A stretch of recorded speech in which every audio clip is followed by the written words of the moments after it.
50 has just leaked shocking new footage of how scared and shaken Diddy looks in prison, and it's going absolutely viral on the internet. We had been hearing all about how Diddy was living it up in prison, drinking wine and teaching business to inmates. But now it turns out that there are a few people out to get him, and for reasons many people hadn't seen coming. It is now being reported that Diddy could be in danger of being imprisoned by Tupac's people. This guy's life might be danger over here because people think that he has something to do with Pac. People think he has something to do with Biggie, and they right here in Brooklyn. You understand? It's right here in Brooklyn, and some of the people are still mad that he made making it a band walk to Brooklyn from, to get the cheesecake, and just around the corner from the Cheesecake Factory. So, Junior's. So it might be some dumb shit. So y'all need to get him out of here and ship him to Jersey because somebody gonna kill him over here. Those are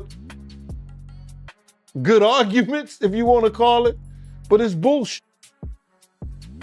He gonna get the same treatment no matter how much money he got. For decades, the unsolved murders of Tupac Shakur and the notorious beat Ida G, Christopher Wallace, have lingered like a deep scar across the hip-hop world.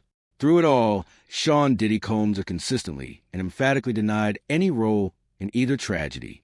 Now, it was this documentary that claimed, which we know wasn't true. Yeah, check this out. We don't talk about things that are nonsense. We don't even entertain nonsense, my brother. So we're not even going to go there, with all due respect, but I appreciate you as a journalist asking. Thank you.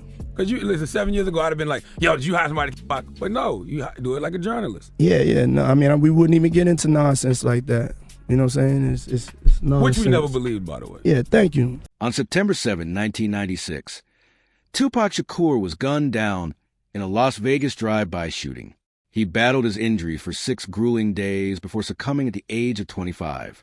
Just 6 months later, on March 9, 1997, the notorious beat at Ida G, Christopher Wallace, met a similar fate in a drive-by in Los Angeles. In rapid succession, hip-hop lost 2 of its most towering figures amid a bitterly divided era. The industry was fractured by the infamous East Coast versus West Coast rivalry. Not merely a clash of musical styles, but a volatile mix of regional pride, personal loyalties, and deep-seated animosities. Sean Diddy Combs, as Biggie's confidant, key producer, and founder/leader of Bad Boy Records, was firmly entrenched on the East Coast side.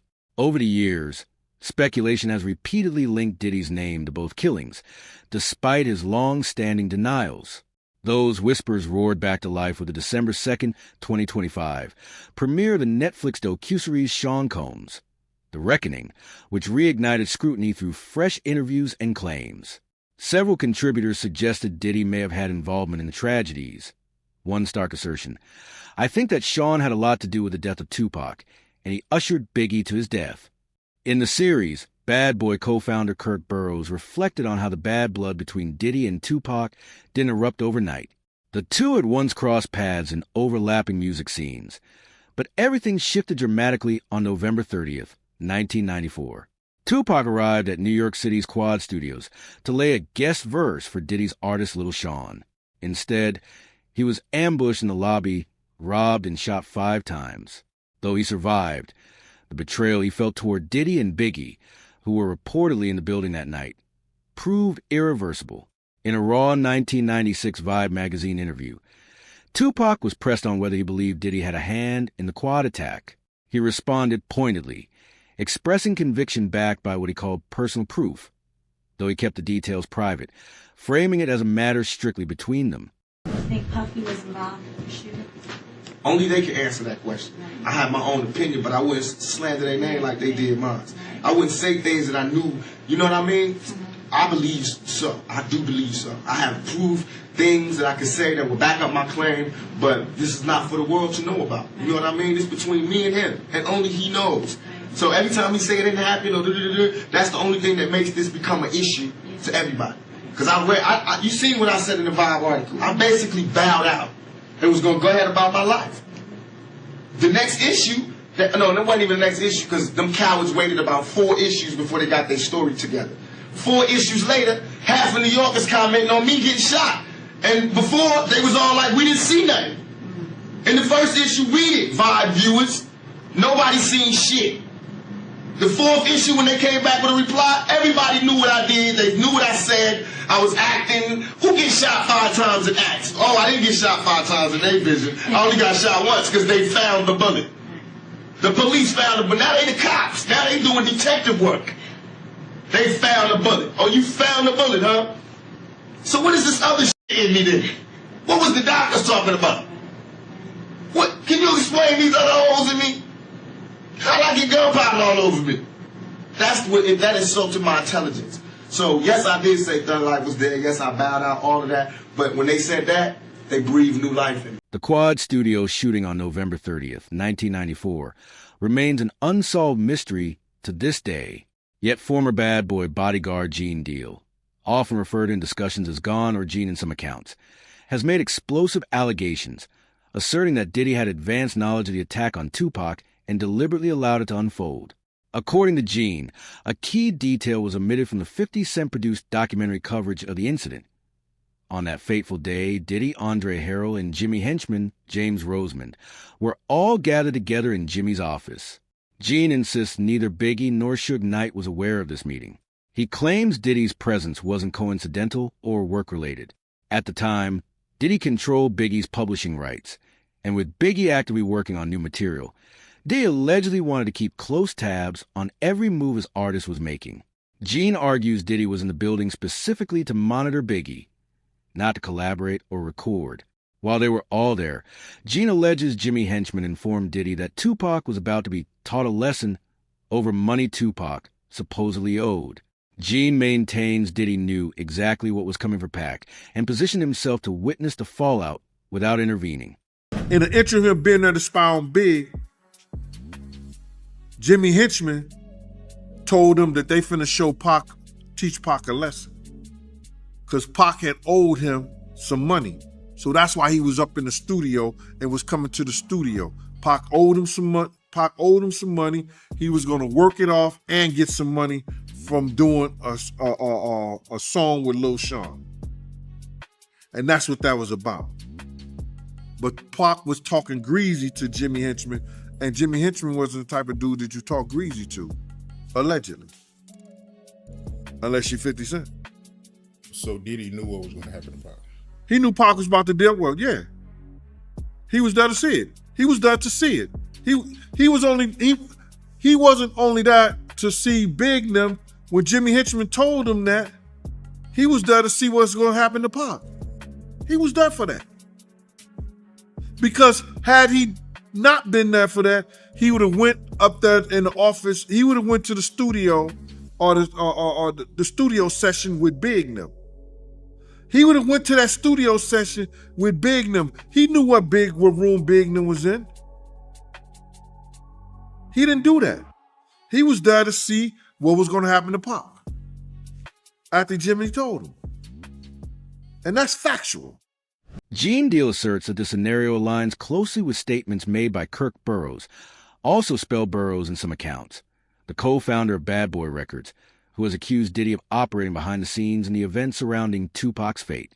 If financial motives were truly at play, particularly regarding the money Tupac allegedly owed, Gene believes Kirk, given his insider position handling budgets and finances at Bad Boy during that era, would have had unique insight into the source of any such funds or disputes. Yeah, Kirk Burroughs, he also said that, he feels like, Diddy was behind Pac murder. Yeah. If Diddy played a part in that stuff, like he said, Kirk know where the money came from. I'm going to say this. They tried to, if you talk about the Vegas trip and the whole 9 yards, Kirk said that he paid for people to drive out to Vegas. You know what I'm saying? He said he paid for people to drive out of Vegas. I was heavily with Bad Boy at that time. I don't remember that part of it. You understand? I don't remember that part of it.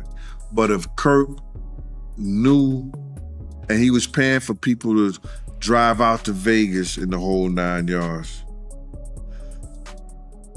it's hard to hide $1 million, brother.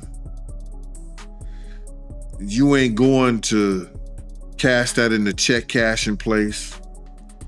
You signing that over to somebody. I said 1,000 times, and I'll say it 1,000 times again. Eric Von Zip showed me and my man Boom Dang, AKA my man Slick, a check for $1 million. We don't know, and everybody trying to say, lying, talking about half of it got paid, 500. I don't know.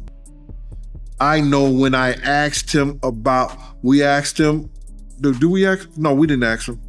I know when he showed us a check and he walked away after he showed us the check for the $1 million, you understand? Nearly 2 decades after Quad Studios' incident, the trail led to the tragic Las Vegas drive-by on September 7, 1996, which claimed Tupac Shakur's life after he clung to survival for 6 days. For years, the case stayed cold, fueling endless speculation and conspiracy theories across the hip-hop community. That changed dramatically in September 2023, when Dwayne Keith D. Davis, a former Southside Compton Crips leader, was arrested and indicted for first-degree murder with a gang enhancement. In connection with the killing, prosecutors positioned him as a central figure who orchestrated the attack.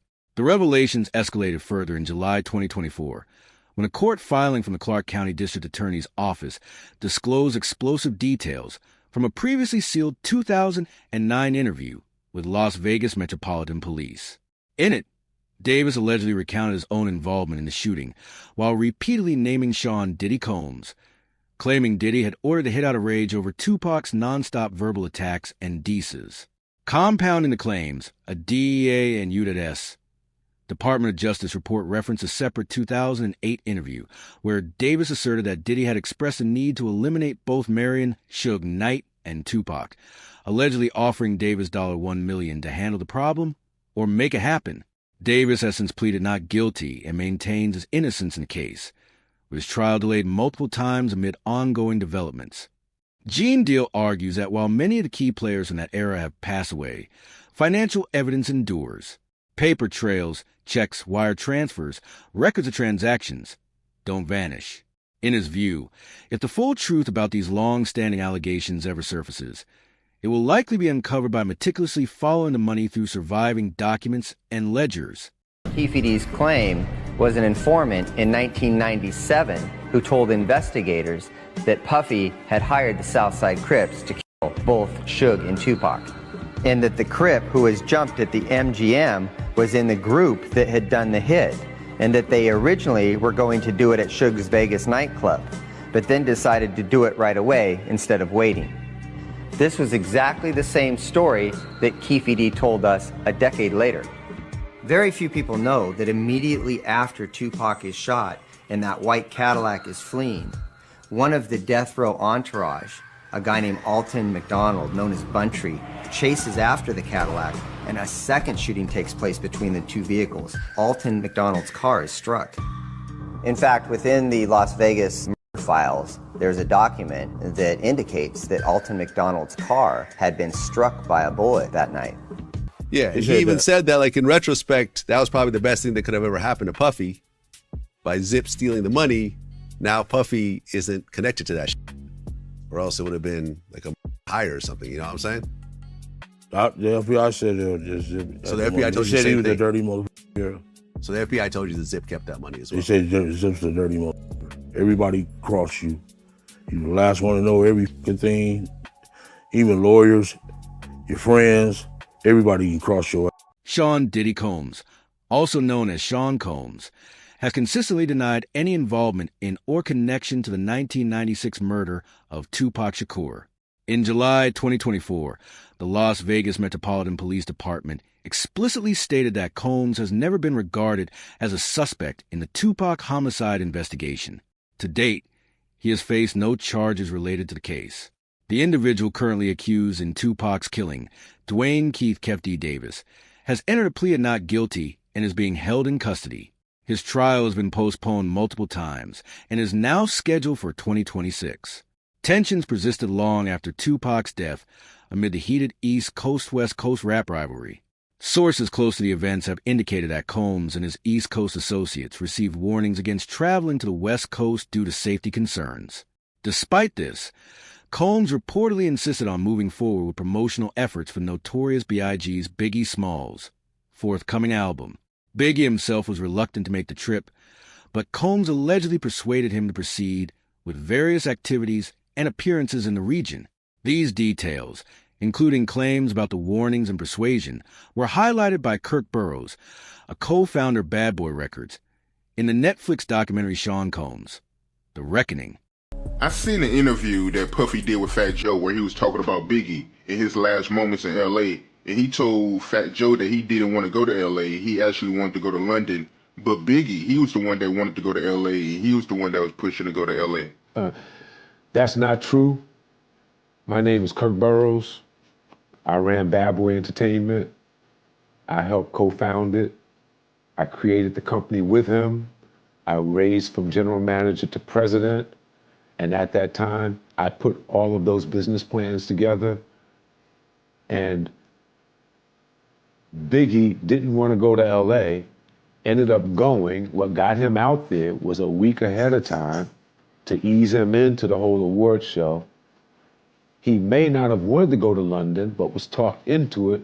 First time ever, a rapper of your stature getting this treatment, that would be something he would be interested in doing, but he was easily talked out of it by Sean so that they can make an appearance at an event in LA that Saturday night. A part of the posturing of not only did we come to the award show, not only am I recording my album out here, and Big is gonna help me with some of the writing and maybe do something out here where me and him did this song in LA. I'm out on the town. And it was just too much. This account has also been backed up by Gene Deal, often referred in discussions as Big Gene or Diddy's former bodyguard, who shared additional context from that fateful period. According to Deal, DJ Clark Kent, a close collaborator and friend of Notorious B.I.G., Biggie, openly expressed confusion about Biggie's plans that evening. Clark reportedly questioned why Biggie was heading out to party at all, given that Biggie was originally scheduled to travel rather than stay in Los Angeles for nightlife. When Clark specifically asked about the stop at the Peterson Automotive Museum, site of the Vibe magazine after party on March 8, 1997, Biggie explained that the outing had been arranged by Puffy, Sean Combs, along with someone else, often linked in accounts to D-Rock or associates. Deal noted that he himself was unaware of these details at the time and only learned about Clark's conversation years later, after Clark spoke publicly about it in interviews. This revelation has been cited in various discussions around the events leading up to Biggie's tragic shooting shortly after leaving the museum party. They wasn't going out to no party, no clubs, and no hip-hop scene. They wasn't doing none of that, brother. But that one particular night they go out, and it was because of Puff and D-Rock. Clark Kent said that shit himself. I've been saying it for years, but everybody was saying, I'm capping. Nah. What do you call Clark Kent? Is he capping? He's a vice president of a record company. You understand what I'm saying? He was DJing for Big. Is he capping? All these people should smack themselves, brother. Because what happened is, when people hear the truth, they can't believe it. Why? They can't understand it. But it happened. We couldn't have done nothing because it was no we. There was no we out there. Big had a security, Paul offered, Reggie Bullock. Puff had me and Kenny. We was down 6 to 8 other men. And it's 23 people in the entourage. And none of them got no guns. You don't go Cali empty-handed.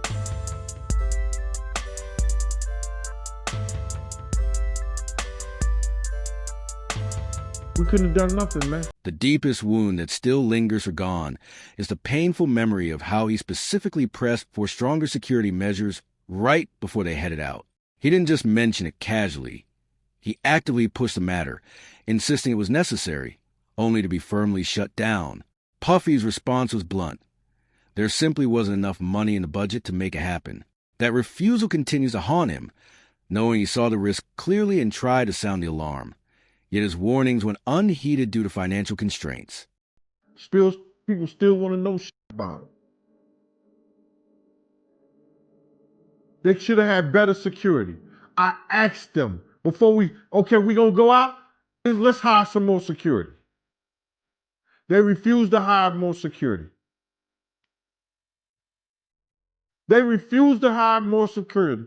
Kirk Burrows said the same thing. They ain't have it in the budget.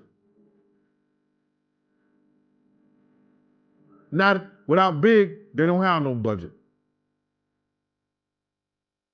How about that? Later in the documentary series, retired LAPD Detective Greg Kading offered a pointed assessment, stating that he felt Sean Diddy Combs actively complicated and obstructed the investigative process, rather than cooperating or helping move it forward in any meaningful way. Far from providing clarity or assistance after Biggie's tragic shooting, Kading described how Combs' actions and reluctance created significant hurdles, seemingly driven by an unwillingness to invite scrutiny that might have circled back to lingering questions surrounding Tupac's death and the broader East-West feud. This perspective paints a picture of deliberate resistance that made piecing together the truth even more challenging for law enforcement. My perceptions have changed slightly, gradually over time.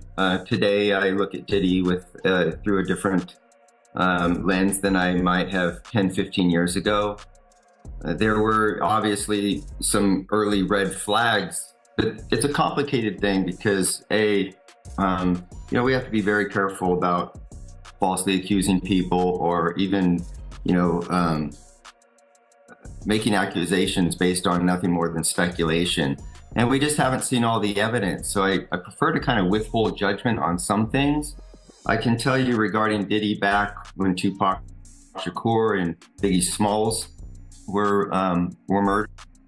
He wasn't exactly cooperative. He didn't do what you would assume a friend or, a manager, so to speak, would do.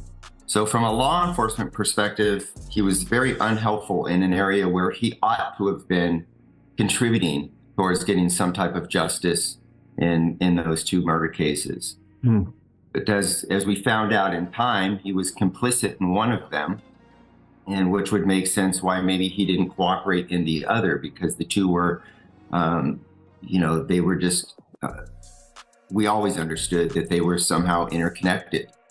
And so if you're going to cooperate or provide information on one and you're culpable in the other, one thing could lead back to the next. And that's where I think he understood his own vulnerability. Eyewitness accounts describe the gunman who killed Biggie as a black man dressed in a sharp blue tuxedo, complete with a bow tie. To this day, no arrests have been made, and no one has faced charges in the murder. Nearly 3 decades later, both Biggie's and Tupac's killings officially remain unsolved mysteries, with Sean Diddy Combs Puffy never having been formally charged in connection to either.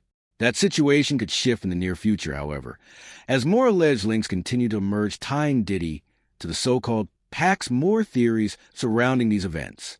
According to Kirk Burrows, a co-founder and former president of Bad Boy Records, the bad blood was already simmering well before Tupac even stepped foot inside Quad Studios. Trust between the groups was fragile at best, egos ran rampant, and the hip-hop world was rife with unspoken tensions and quiet feuds. When Tupac was robbed and gunned down inside the studio, the consequences exploded almost immediately. From that moment forward, relations between the two camps were irreparably shattered, setting the stage for everything that followed. Coming in, he was friendly with Big. He saw Little Sean, people like that. They wanted him to come and do a record. That was what was set up at Quad. Biggie, knowing Little Sean, they were all there, C's, all of them. It was just going to be a fun night at the studio.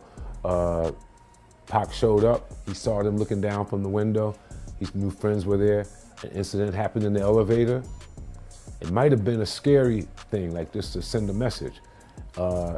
Tupac standing his own ground, just didn't leave it at that. He ended up getting hit, getting shot. The elevator went up. Our people were shocked to see him in that state. He was shocked to see our people looking at him shot. He thought that they knew something about it. He thought if he was in New York and he was with all the rappers from the East, they must have known what was going to happen. It had to be in the wind.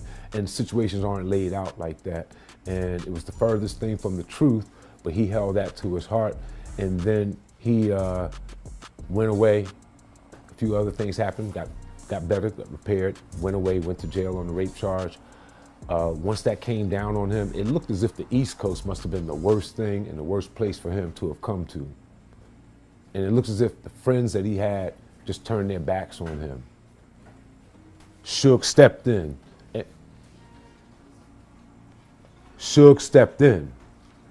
And when Suge stepped in, he signed him. He signed him to a napkin at Clinton. And that letter that he sent through Wendy Day, she was definitely a person that was connected and a mediator between most everyone in the hip hop game and had been for a minute, legendary person.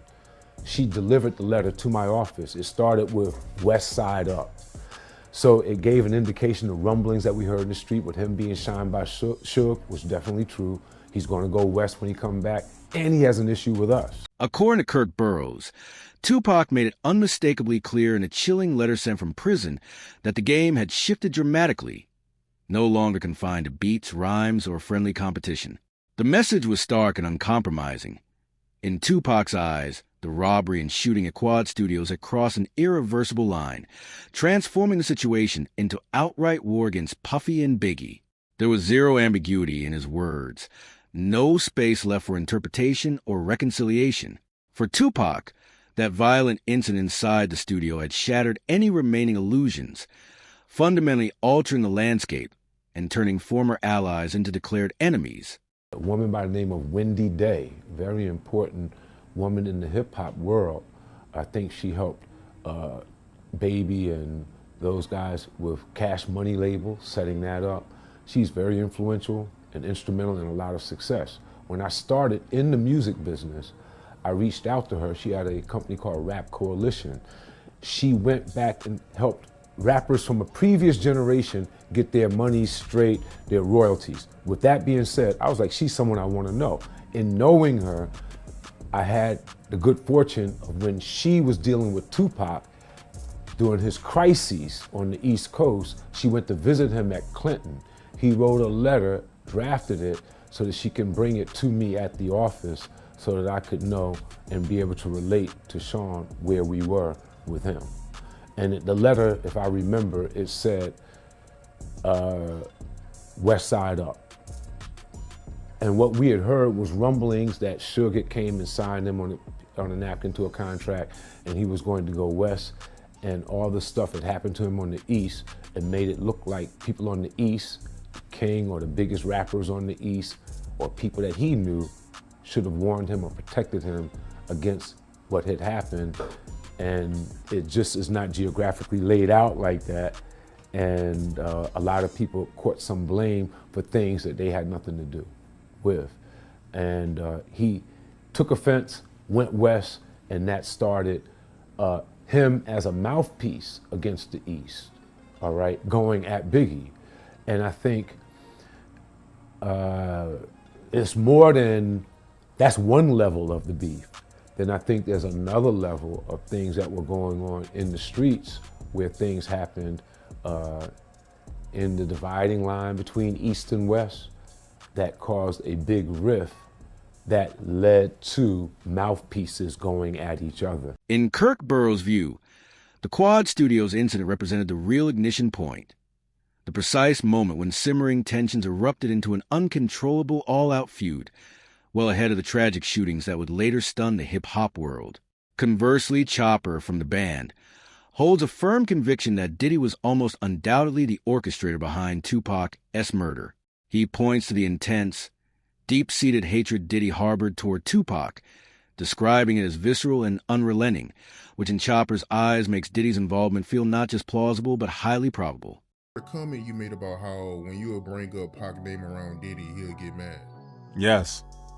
He hated every bit of it. I remember one time, he was like, who did you grow up listening to? I'm like, Tupac. I ain't mentioned Biggie. That nigga ain't even talk to me for like 4 fucking days after that. Everything with Pac, like, you couldn't say Pac was anything better than Biggie. You can't put them in the same realm or nothing. It was all about Biggie. Nigga, I ain't know no fucking, it was all a dream whole song. I knew a couple words, the first verse maybe, but he made us recite the whole fucking thing. I guess, I don't know. He made us recite that whole fucking thing. And I don't think that Biggie would have gave a if a nigga would have killed about reciting his whole shit. You dig? Like, cause I grew up listening to Biggie too, and I felt Pac different. Chopper explains that what struck him most wasn't just rivalry or professional jealousy. It was a raw, deeply personal nature of Diddy's animosity toward Tupac. In his view, the hatred ran far beyond anything competitive or surface level. It felt visceral and unrelenting, the kind of grudge that doesn't fade with time or success. He emphasizes that Diddy despised Tupac, no matter how that sound, meaning regardless of how irrational, over the top, or extreme it appeared to outsiders. Only in hindsight, Chopper says, did the true depth and darkness of that hatred become fully apparent to him. Keith D situation, I think the real reason why they ain't gonna let Puffy out is because they trying to connect that Keith D situation with Puffy. That's what I really think it is. Because if it came down to some freaking foolishness and all that, there are buku chumped up charges they couldn't prove, I don't think they got no evidence. I think they trying to keep him in there to lock in that Keith D. You heard me? That Keith D situation with Puff. I think that's the only reason why he's still in jail right now. They know Puff is not a dangerous person on the outside. They know if they let him out right now, he's gonna be on house arrest. He's gonna be a good boy. He f around and do all church little videos and whatever. They know that already. That's not what they aiming for. They don't care about none of that. What they care about is they trying to connect Keith D with Biggie. I mean, with Tupac and Diddy. I'm telling you, that's what I feel. I never thought I would have said that, but I'm an intelligent man, bruh. And ain't no other way they gonna keep you in there of, Diddy did this to me. Oh, Diddy did that to me. I'm suing him. Oh, we got enough evidence to. No, you don't. That's accusations. That's not actual factual, brother. You dig? So I feel like the actual factual thing that they really trying to aim for is the Keith D. That's the only thing that they can really lock him in with. All the rest of that shit gonna get chumped down when it come down to it. Diddy gonna plea, and that shit gonna be over with. What they going? That rabbit in the hole is gonna be that Keith D situation. I'm telling, mark my words. Watch. That's why they ain't gonna let him out. They would have let Keith D out on that bail. Vegas got a little thing. They'll let you out on bail, but they got little restrictions of how you can get out. You dig? So they gonna make sure your ass can't get out of jail. Trust me. So that's the only way I see that. Because the feds play a different game. Here's the crux of the situation. 50 Cent is reportedly the source behind a wave of explosive, previously unseen footage making its way to outlets like TMZ and various news platforms, material that's been fueling intense scrutiny around Diddy. If Gene Deal, Diddy's former longtime bodyguard, is to be taken at his word, retaliation from Diddy's camp feels all but inevitable. Gene has issued pointed warnings about potential pushback against 50, suggesting Diddy, or those aligned with him, won't simply let the leaks and public exposure slide without some form of response. We need people to put people out here that's doing shit like this, that's taking from people's families, that's beating women, that's drugging women. I ain't got a problem with it. Let's go to war. Bruh, first of all, they're gonna try to get his baby mama stories, they're gonna try to get 50 baby mama stories. They're gonna try to get girls that he probably dated, that he had problems and issues with and stuff like that. You know what I'm saying? They're gonna try to do the same thing they probably did to R. Kelly or Puff or whatever like that, and people tell their stories. You understand? But, they trying to retaliate on what he did. Let him go ahead, bruh. because I think he ready for it. You don't do this shit, and you don't do the stuff that he did or sign on to the stuff that he did with Puff unless you got your shit in order. Don't throw no stone if you live in a glass house. Don't throw no stone if you live in a glass house. I believe 50 ready for it if they come at him any kind of way. I heard that Diddy is trying to sue Netflix for $1 billion. Ain't nothing came up in court. That's just talk, bro. No paperwork has been put in and signed into that. They're gonna have to have a reason. If they were suing him and he had enough reason, why they didn't cease and desist the thing? Huh? If he had a leg to stand on, why they didn't cease and desist the documentary? They're just people talking. Headline news. Because had it been filed in court and they had a leg to stand on, they'd have been bringing that stuff down. Oh, we can't show it no more. Do you believe Diddy will ever actually face conviction in connection with Tupac's murder? Drop your thoughts and predictions in the comments below.